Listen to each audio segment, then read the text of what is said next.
भाई आर के मिश्रा जी, लोग समझ रहे थे कि ऑपरेशन बिहार में करोगे, आप कर दिए उत्तर प्रदेश में। नहीं जी जी और ऐसा ऑपरेशन कर दिए कि कोई ये नहीं कह सकता कि हम जीते और कोई ये नहीं कह सकता कि हम हारे। मिश्रा जी जी देखिए, आपका जो आज का हेडिंग है, जो शीर्षक है, निश्चित तौर पर ये संतुलन जिस तरह से आपने लिखा है और इमोशन, मैं एक ही चीज कहना चाहूंगा। आप तो खैर वरिष्ठ पत्रकार हैं और प्रबुद्ध हैं, आप हम लोगों से ज्यादा अनुभवी हैं।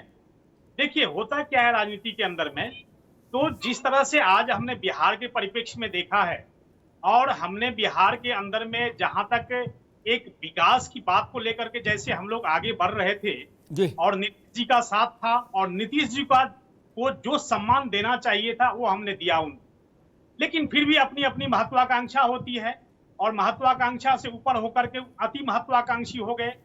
तो मैं इस चीज को जरूर कहूंगा जो कि ये बिहार के भविष्य के लिए एक कदम अंधकार की ओर है, क्योंकि जिस जंगल राज को लेकर के हम लोग आ रहे थे उसी विषय को लेकर के हमने जनता के सामने भी गए, जनता ने उस चीज को पसंद किया और जनता ने आशीर्वाद भी दिया 2020 के अंदर में।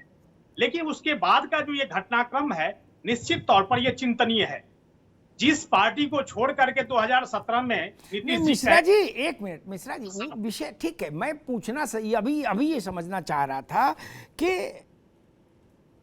सुनील बंसल को लोकसभा चुनाव में जब पौने 2 साल से 1.5 साल, पौने से 2 साल करीब का समय कुल बचा हो, उस समय तेलंगाना, उड़ीसा और पश्चिम बंगाल, ठीक, ये भाजपा के लिए देश में सबसे कठिन राज्य है। इनसे कठिन कोई राज्य नहीं बीजेपी के लिए, ठीक। तेलंगाना कहो कुछ भी, लेकिन सच्चाई है, ये बीजेपी में हमसे ज्यादा तो बीजेपी के लोग जानते हैं कि ये 3 राज्य अभी जीतने लायक स्थिति बहुत दूर की बात है। बंगाल, कैलाश विजयवर्गीय वहां गए थे ना, महामंत्री इंचार्ज होके विजयवर्गीय, उसके बाद से इंदौर में ही है, पर बाहर का तो कोई खेल ही खत्म हो गया। तो मैं समझ, एक चर्चा प्रदेश में उठ रही है कि भाई सुनील बंसल को अचानक से यहां से हटाकर इतने कठिन राज्यों में क्यों भेज दिया गया। क्या उत्तर प्रदेश में भाजपा का आकलन ये है कि यहां सब कुछ दुरुस्त है, यहां किसी विशेष की कुछ की जरूरत नहीं, यहां खुद में ही इतना अच्छा है कि लोकसभा चुनाव में जे है। देखिए अमिताभ जी, बहुत ही बारीकी और स्पष्टता के साथ कहूंगा यहाँ पर, जो देखिए केंद्रीय नेतृत्व का जो एक विजन होता है और खास करके कार्यकर्ता के प्रति जो बातें होती है वो बिल्कुल बड़ी बारीकी से देखती है। चाहे वो संगठन में बहुत बड़े पद पर बैठा हुआ हो, चाहे निम्न स्तर पर जो कार्यकर्ता की एक बात कर रहे हैं तो कार्यकर्ता की तरह हर जगह उनकी नजर होती है और समय समय पर उनकी योग्यता, उनकी कर्मठता को वो अपने संगठन को कहां पर क्या किस तरह से उसको प्रोजेक्ट करेंगे, ये भी उनका ध्यान में रहता है इस चीज का। आज मान लीजिए सुनील बंसल जी को 3 स्टेट का प्रभारी बनाया गया है। उन्होंने उत्तर प्रदेश के अंदर में बहुत अच्छा काम किया, संगठन को बेहतर किया, मजबूत किया, सब कुछ किया। आज उनको एक नई जिम्मेदारी दी गई है।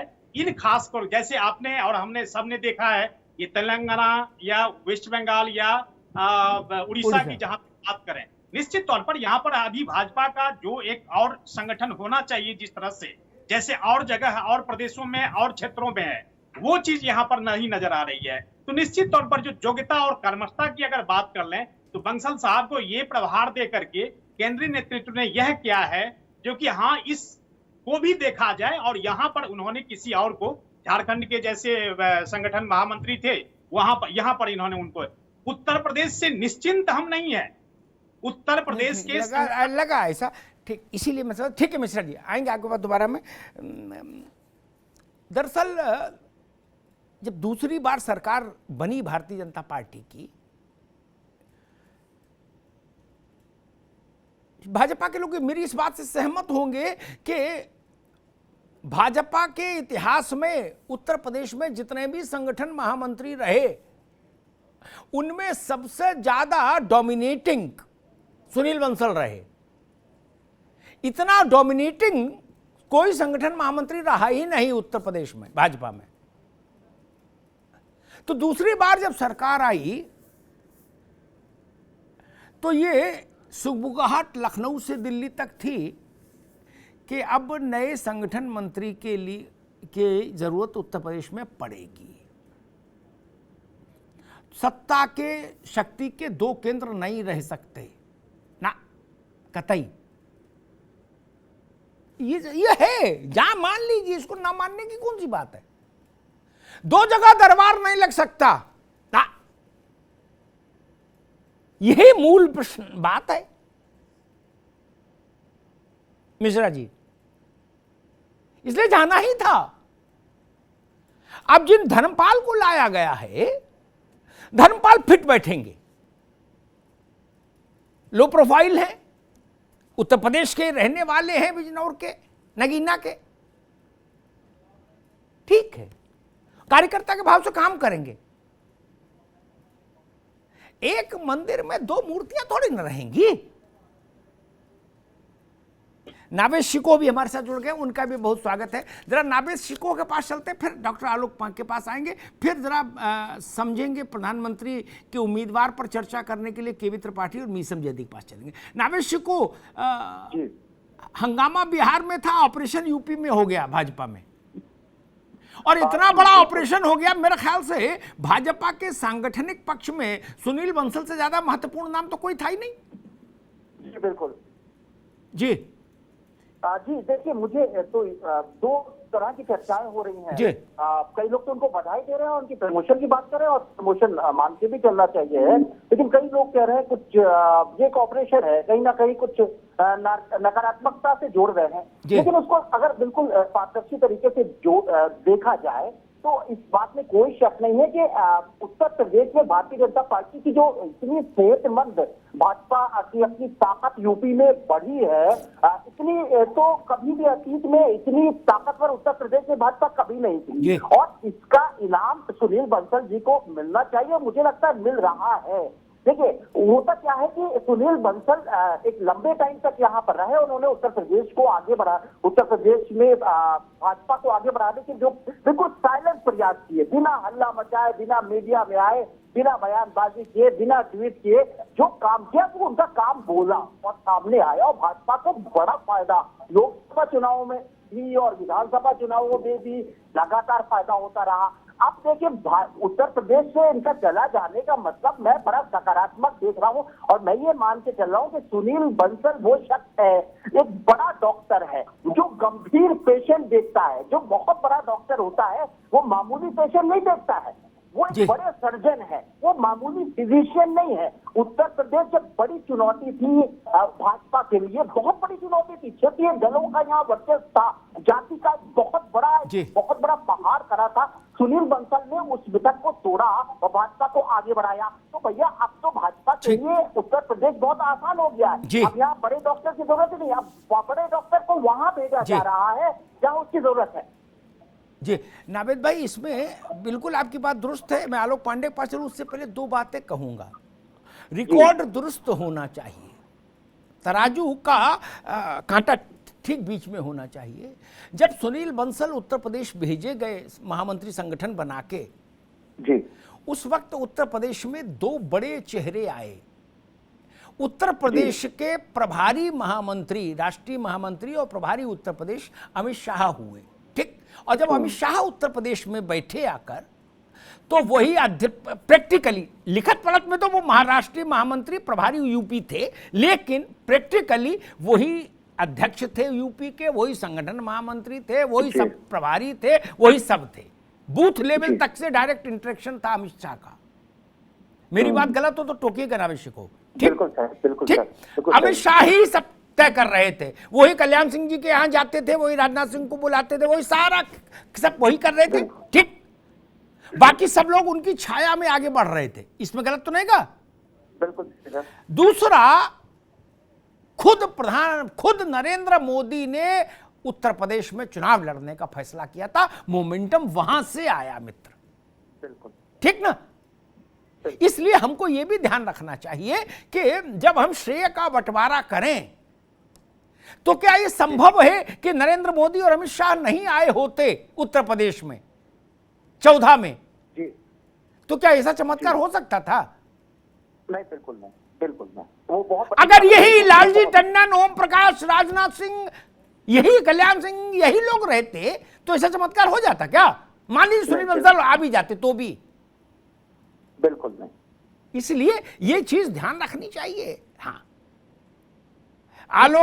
डॉक्टर आलोक पांडे, इस परिवर्तन का क्या असर, क्योंकि छोटा परिवर्तन नहीं है। मैंने शुरुआत में कहा सुनील बंसल से ज्यादा डोमिनेटिंग संगठन महामंत्री उत्तर प्रदेश को कभी देखा ही नहीं। आप किसी कार्यकर्ता से बात करिए जो भी कुछ भी चाहता है भाजपा में, वो कहता था भाई साहब सुनील जी से एक बार बात हो जाए तो। ये था। तो सुनील बंसल का जाना एक बड़ी खबर है। कैसे देखते हैं इसको आप? नमस्कार सर, बहुत दिनों बाद आपके दर्शन हुए जी। अमिताभ सर, मेरा ये मानना है कि राजनीति जो है वो पति पत्नी के रिश्तों जैसी है। घर में चाहे जितनी लड़ाई हो, बाहर हम तब तक अच्छा कहते हैं जब तक पति पत्नी में मारपिटाई ना हो जाए। लेकिन जो ये परिवर्तन है, अंदर अगर झांक के देखें तो सब सामान्य नहीं है। क्योंकि अगर उन्हें राष्ट्रीय प्रभारी बनाया गया, 3 राज्यों में भेजा गया, तो यूपी का भी बना रहता उनका प्रभार, तो क्या दिक्कत थी? 3 राज्यों के तो प्रभारी अभी भी है ना राष्ट्रीय होने के बाद। तो अगर यूपी के बने रहते हुए 3 राज्यों के बने रहते, राष्ट्रीय बने रहते तो ठीक है। यहां संतुलन बनाया गया है कि अगर योगी जी से उनके संबंध ठीक नहीं है, ऐसा मेरा मानना है, तो के केंद्र नहीं हो सकते, तो उनको दिल्ली पहुंचा दिया गया। लेकिन योगी जी के ऊपर भी एक ऐसा व्यक्ति रखा गया या उनके साथ में रखा गया मौर्य जी को, क्योंकि वो सब जानते हैं कि मौर्य जी और योगी जी में भी संबंध उतने अच्छे नहीं है जी। शक्ति संतुलन रखा गया है विधान परिषद में उनको बना करके, और इनको यूपी से दिल्ली भेज करके जी, तो एक बढ़िया ऑपरेशन किया गया है जी। अब जब वैसे एक बात, ठीक बात आलोक पांडे ने कही, एक बात कह के फिर मैं केबी त्रिपाठी और मीसम जैदी के पास चलूंगा। अमित शाह के बाद यूपी का केंद्रीय स्तर पर प्रभारी कौन है, उस चेहरे की नाम की कभी चर्चा ही नहीं हुई, कार्यकर्ताओं तक को याद नहीं होगा। लास्ट नोन नेम नावेशिको अमित शाह है प्रभारी के तौर पर यूपी के इंचार्ज। उसके बाद कौन रहा मुझे ही नहीं याद है सारे, तो फिर कार्यकर्ता को भी क्या याद है? जी बिल्कुल, गलत तो नहीं कहा? बिल्कुल आप सही कह रहे हैं, लेकिन एक बात को हम नहीं भूल सकते, ये बात आपकी बिल्कुल सही है कि नरेंद्र मोदी जैसी ताकत और अमित शाह जैसे मैनेजमेंट गुरु, उन्होंने उत्तर प्रदेश को संवारा, और भाजपा की तरक्की जो है उत्तर प्रदेश में उनको क्रेडिट सबसे बड़ा जाता है। लेकिन 24/7 मेहनत वो यहाँ पर ग्राउंड लेवल पे नहीं कर सकते, निगरानी नहीं कर सकते।